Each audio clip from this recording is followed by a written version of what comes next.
Maugham series पॉडकास्टमध्ये तुम्हा सर्वांचं स्वागत आहे. आज 2 आईंचा आवाज तुम्ही ऐकणार आहात. चला तर मग आज मी तुला एक प्रश्न विचारू का? हो, नक्की विचार. काम करणारी आई आणि घर सांभाळणारी आई यांच्यात जास्त कष्ट कोण करते? खरं सांगू, हा प्रश्नच चुकीचा आहे.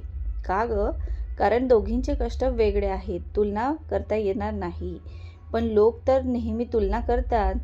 अगं हो, वर्किंग मॉम्सला म्हणतात मुलांना वेळ देत नाही आणि स्टे ॲट होम मॉम्सला म्हणतात दिवसभर घरीच असतेच. पण खरंच तसं असतं का? अजिबात नाही गं. वर्किंग मॉम सकाळी लवकर उठते, घर आवरते, मुलांना तयार करते, ऑफिस करते, परत घरी येऊन पुन्हा घर सांभाळते. म्हणजे तिची ड्युटी ऑफिसमध्ये संपत नाही. अगदी बरोबर. आणि घर सांभाळणारी आई, तिची ड्युटी तर 24 तासांची असते. तिची सुट्टी नसते, पगार नसतो, पण जबाबदाऱ्या मात्र खूप असतात. लहान बाळ असेल तर जेवायलाही वेळ मिळत नाही. हो गं, अनेक आई स्वतःला चहा देखील थंड झाल्यावर पितात. हे खरंच आहे. आणि सगळ्यात वाईट काय माहिती आहे का? काय गं? दोघींनाही स्वतःबद्दल अपराधी वाटतं.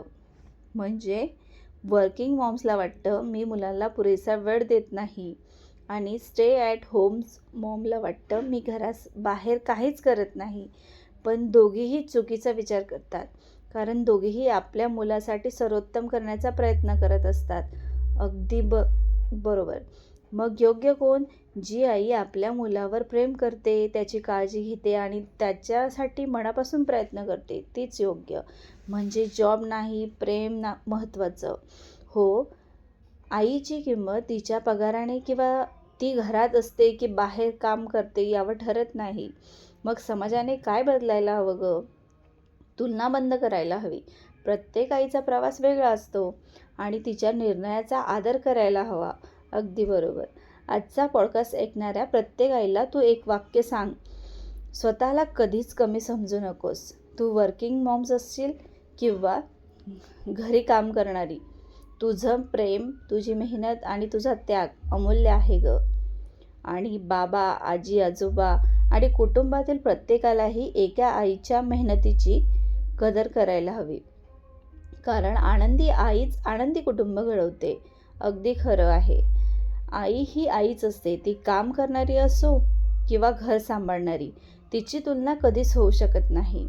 हा पॉडकास्ट आवडला असेल तर कमेंटमध्ये नक्की सांगा. तुमच्या मते सर्वात मोठं चॅलेंज कोणतं आहे आईसाठी?